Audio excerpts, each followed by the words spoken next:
Uma canção popular brasileira diz que o nosso amor estava escrito nas estrelas. Significa então que esse é o tipo de amor do qual não se pode escapar, porque as forças do universo conspiraram para que as coisas acontecessem daquela maneira, permitindo que duas pessoas se encontrassem e não pudessem resistir a essa paixão. Isso estava escrito para elas, era o destino. E destino é justamente isso, uma força inexplicável, algo que determina o curso das nossas vidas, caso aceitemos ou não. A grande questão é que esse é o conceito popular de destino, mas e quando a gente vai para a Bíblia? Será que a Bíblia também tem algo equivalente ao destino? Se você observar, pelo menos na linguagem das pessoas religiosas, parece que sim, porque existem várias expressões usadas no meio evangélico em geral que dão a impressão de algo muito próximo a esse conceito de destino. Quando, por exemplo, as pessoas falam assim, era para ser, tinha que ser desse jeito. Parece que já está determinado, é uma espécie de destino do qual não se pode também escapar. Ou quando mais diretamente alguém diz, Deus determinou assim. E aí você tem a atribuição a Deus daquele destino. E a gente já vai entrar um pouquinho mais sobre isso. Uma outra equivalência seria a expressão Deus quis assim. A pessoa não se curou, é porque Deus quis assim. Morreu, é porque Deus quis assim. Ou uma outra frase que aí já é mais aberta a interpretações,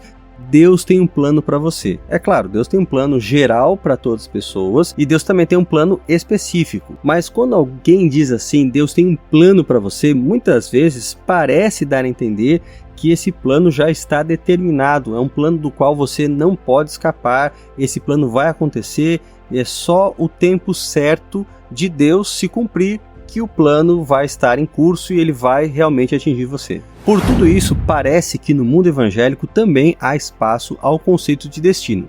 E quando a gente fala na teologia, na história da teologia, o que mais se aproxima ao conceito de destino é a predestinação. Nós vamos procurar nesse vídeo aqui falar um pouquinho mais sobre esse conceito de predestinação, o que seria predestinação, como a gente pode entender predestinação.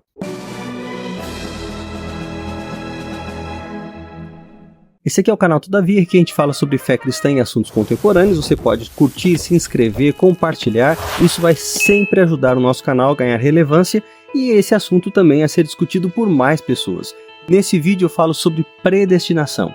E esse é um vídeo que eu tenho preparado com carinho há muito tempo, tenho lido bastante sobre esse assunto e há muito para dizer. Aqui a gente não vai falar tudo, mas tentar condensar as ideias principais a respeito desse tema. E se você gosta desses assuntos, eu convido você, depois que assistir esse vídeo, a também ver outros vídeos que geralmente são recomendados no final. Assim como também, na descrição, você vai ter acesso às nossas playlists. Uma outra forma de você ajudar o canal é você adquirindo um dos livros que eu escrevi. Eu sou autor de alguns livros, alguns pela Casa Publicadora Brasileira e outros que foram lançados por outros editoriais. E aqui na descrição também vai ficar um link dos meus livros. Você pode adquirir essas obras, são obras devocionais, na sua maioria, e elas vão servir para o seu crescimento espiritual. Também estou deixando aqui um link da minha página no academia.edu, uma rede social onde são compartilhados artigos acadêmicos e você pode ter acesso ali a uma parte da minha produção, tanto de artigos populares como também publicados em revistas indexadas.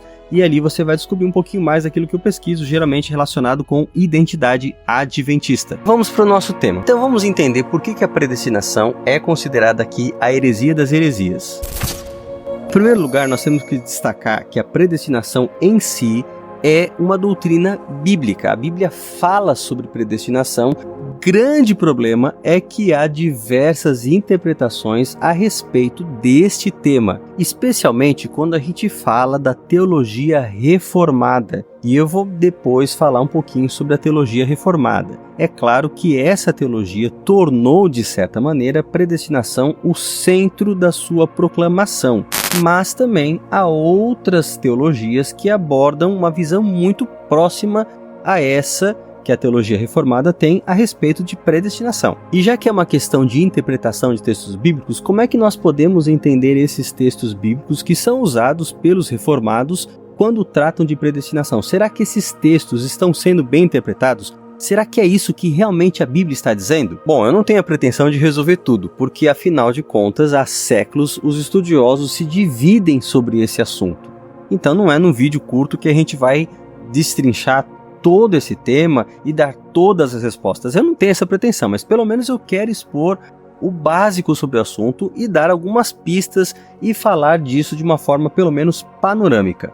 E para começar, a gente tem que entender o porquê existe essa disputa a respeito da predestinação e como isso acabou se tornando um assunto de capital importância para o cristianismo. E eu quero aqui dar um exemplo apenas, que está numa dissertação de mestrado de Gabriel Viegas Canitz, o conceito de predestinação em Lutero. E o autor afirma, de uma forma muito interessante, na página 20 e 21, que Lutero e Erasmo chegaram a conclusões extremamente opostas quanto a esse assunto, posto partirem de pressupostos teológicos, antropológicos diferentes quanto à condição da natureza humana após a queda. Então aqui nós já temos uma primeira pista. Quando você trata de pressuposições ou pressupostos diferentes em teologia, você vai chegar a resultados diferentes. Quando a gente fala de pressuposições, a gente está falando daquilo que diz respeito a quem é Deus, o que é o mundo, o que é o homem, qual é a realidade, qual a natureza do ser. A resposta a essas perguntas determinam pressuposições. Essas grandes pressuposições acabam norteando o curso da teologia em geral. Então, quando a gente analisa a exposição feita pelos reformados, que são os grandes defensores da dupla predestinação, você vê que eles usam muitos textos bíblicos. Até aí nenhuma novidade, porque muitos estudiosos como São Tomás de Aquino, Agostinho, também usam muitos textos bíblicos. E, no entanto, defendem teologias que são bem estranhas à luz da Bíblia. E por que eu estou dizendo isso? Para a gente entender que toda vez que a gente usa a Bíblia ela é passível de interpretação. Alguém pode usar a Bíblia e interpretar os versos fora do seu contexto, segundo pressuposições não bíblicas. E deixa eu explicar esse ponto porque ele é muito interessante. A própria Bíblia oferece respostas para aquelas perguntas que eu mencionei a princípio. Então, embora a Bíblia não seja um tratado de filosofia, ela explica o que é a realidade, ela fala sobre a natureza de Deus, ela diz qual é a condição do homem, como ele foi criado, o que aconteceu com ele depois da queda, ela fala sobre o mundo.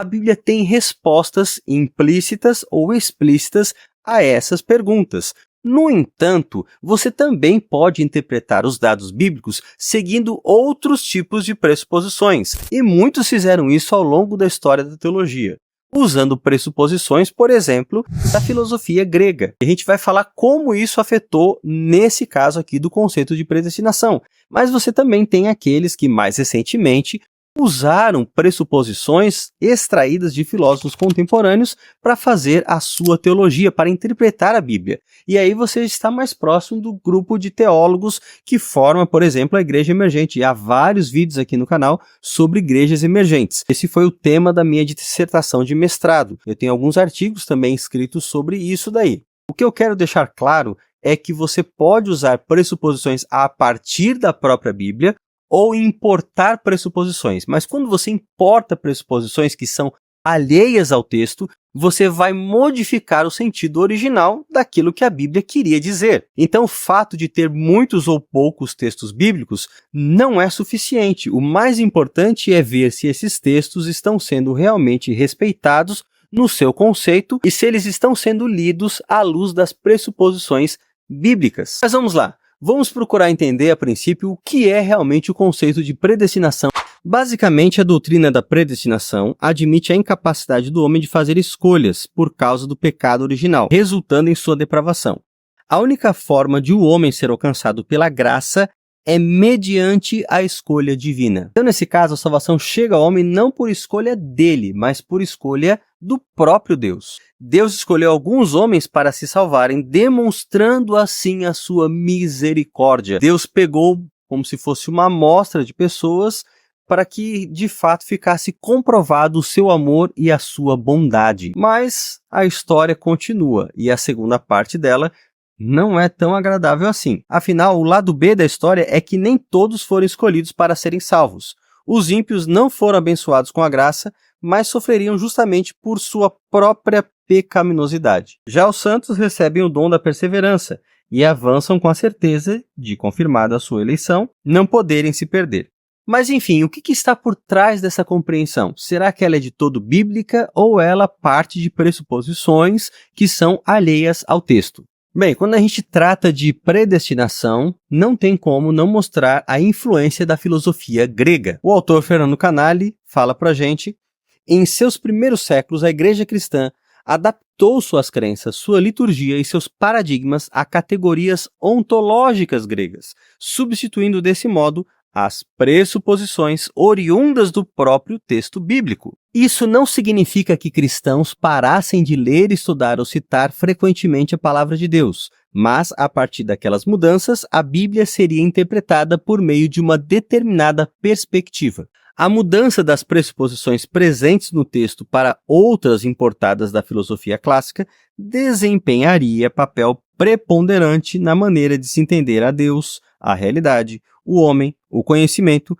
e a própria experiência de salvação. De acordo com o filósofo cristão Raul Kerbes, pós-doutor em filosofia, se em teologia se parte de uma certa ideia prévia de Deus, esta condicionará as conclusões a que se chega numa investigação sobre a salvação do homem. Isso quer dizer que uma ideia prévia não é apenas algo em que se deve basear o conhecimento, mas é também algo que determina o resultado do conhecimento. De acordo com a pressuposição que eu adoto, eu vou criar logicamente um sistema com algumas possibilidades, mas também limitações. Se a gente fosse falar da influência da filosofia grega na história do cristianismo, esse vídeo teria mais de 3 horas, porque são muitos autores, são muitos períodos. Então, a partir de agora, nós vamos focar naqueles autores que são chaves, não só para essa questão da influência grega, mas principalmente para o tema que nós estamos falando aqui, que é a respeito da predestinação. E o primeiro camarada que eu vou trazer aqui para nossa consideração é Agostinho de Hipona. Agostinho de Hipona, sem dúvida, é uma das maiores mentes influenciadoras de toda a história do cristianismo. A sua influência não pode ser subestimada. E então, a partir desse momento, nós vamos entender um pouquinho melhor qual era a compreensão desse autor a respeito de predestinação. Vale dizer que ele mudou nos seus primeiros trabalhos, a sua visão era mais em favor daquilo que nós convencionamos chamar de livre-arbítrio, e ele tem um tratado a respeito desse tema. Mas à medida que ele foi entrando em debates e procurando responder os maniqueus, ao longo dos anos, a sua concentração se voltou mais a respeito da ideia de predestinação e contra o conceito de livre-arbítrio. Mas calma lá, nós vamos ver um pouquinho a respeito disso estudando alguns tópicos relacionados a Agostinho a partir de agora. Agostinho descreve a Bíblia como um texto, ou seja, uma acumulação de palavras humanas que são definidas como sinais, cujo único objetivo é apontar para uma realidade para além delas próprias. No entanto, nunca podem representar as coisas significadas na sua plenitude. E há um hiato entre o sentido de um sinal ou proposição e a realidade daquilo a que o sinal proposição se refere. No caso da Bíblia, a distância entre o sinal e a realidade é reforçada pelo fato de a linguagem contingente, humana, limitada e material da Bíblia lidar com o Deus imutável, eterno e absoluto. A linguagem humana é incompatível com a realidade atemporal em que Deus vive, e esse é, sem dúvida, um conceito grego. Eu quero fazer aqui um vídeo no canal a respeito dessa questão de Deus ser ou não atemporal. Na teologia clássica, Deus é visto como alguém atemporal, ou seja, Deus está além do tempo, além dos efeitos do tempo, mas também além da esfera do tempo. São Tomás de Aquino tem uma comparação que é muito interessante. Ele fala que quando você está numa trilha caminhando, você consegue ver mal e mal quem está à sua frente, quem está atrás, mas não muito mais que isso. Alguém que esteja em cima, observando a trilha, consegue ter uma visão geral de todos que estão passando por ela. Com isso, ele quer dizer que Deus, estando na atemporalidade, tem uma visão geral do tempo. Para ele, não existe passado, presente e futuro. Tudo é visto de forma simultânea. Então, isso tem a ver com o conceito da atemporalidade divina. Mas isso aí merece um estudo à parte, eu quero gravar sobre isso. O tempo tá bem curtinho para gravar, mas quando for possível eu quero gravar e você vai ter aí a minha exposição a respeito desse assunto, que é um assunto muito interessante também para a teologia. Mas para a gente perceber como isso é influente na mente de Agostinho. E da onde parte esse conceito de atemporalidade? Ora, se você procurar qualquer referência clara, explícita à atemporalidade na Bíblia, não existe. Na Bíblia, onde há tempo, há ação de seres, sejam anjos, homens ou do próprio Deus. Todos eles só agem dentro do tempo. O conceito de atemporalidade, ele é buscado, ele é extraído da filosofia grega. Ele não está na Bíblia, mas ele é tão influente a ponto de Agostinho dizer que, na verdade, por Deus estar na temporalidade, o conhecimento supremo pertence a essa esfera. Para chegar a ele é necessária muita abstração, que, portanto, a linguagem humana por si ela não alcança essa esfera. Logo, a Bíblia procura representar essa realidade perfeita de uma maneira limitada e imperfeita. Por exemplo, quando a Bíblia fala de Deus criando o mundo em 7 dias, Agostinho não crê que literalmente sejam 7 dias, ou que Deus estivesse aqui nesse mundo, porque para ele a essência de Deus não pode ser materializada. Deus não pode estar lá com as suas mãos literalmente criando Adão. Em teologia a gente tem um nome para esse negócio aí, a gente chama de via negativa. A via negativa ela nasce na filosofia. O que consiste a via negativa? É a negação de tudo aquilo que pertence a esse mundo. Então, se esse mundo é material, o mundo perfeito tem que ser imaterial. Se nesse mundo existe o tempo, no mundo perfeito existe a atemporalidade. Se nesse mundo existem as coisas visíveis, então no outro mundo o ideal é o invisível. Então toda vez que a Bíblia menciona, por exemplo, que Deus tem um corpo, Deus tem mão, Deus tem olhos, Deus tem pés, a via negativa leva o intérprete a negar essas coisas e achar que isso se trate apenas de antropomorfismo, ou seja, Deus está sendo representado em linguagem humana. Por isso vem aí a desconfiança, ou melhor dizendo, a não total confiança de Agostinho em relação às palavras registradas na Bíblia. A patrologia latina representada por Tertuliano de Cartago, de 155 a 225, Cipriano de Cartago, 200 a 285, e Ambrósio de Milão, 340 a 397, influenciou profundamente a filosofia de Agostinho de Hipona. Sua importância determinante para Agostinho consiste na formulação do conceito de pecado original, o que disseca sobre a precariedade da natureza humana e, do ponto de vista eclesiológico, assinala a importância da igreja nascente como a predestinada por Deus e a única capaz de oferecer a salvação ao ser humano. Então, além da filosofia, a gente vê aqui que Agostinho foi fortemente influenciado também por outros pais da igreja, os quais, por sua vez, também partiam de pressuposições gregas. Agora, olha a definição de Agostinho a respeito de predestinação. A predestinação é o decreto da vontade divina segundo o qual da infidelidade chegaste à fé, após receber a disposição de obedecer e permaneçais na fé, recebendo o dom da perseverança. Essa ideia de que os santos escolhidos e predestinados perseveram, isso vai perdurar até mesmo depois, quando nós chegarmos em Calvino. Eis que agora não nego mais, antes admito que tudo que Deus previu acontece necessariamente. Mas se ele previu os nossos pecados, foi de tal forma que haveríamos de guardar nossa vontade. E esta não deixa de ser livre, de estar posta sob nosso poder. Então, nessa primeira obra, Agostinho ainda tinha uma posição a favor do livre-arbítrio. Ou seja, que de alguma maneira Deus fazia com que a nossa vontade fosse guardada. Mas isso leva a alguns questionamentos, especialmente quando Agostinho afirma aqui que a vontade de Deus se cumpre necessariamente. Será que esse necessariamente significa, portanto, que Deus leva em conta os erros humanos e mesmo assim ele opera a sua vontade?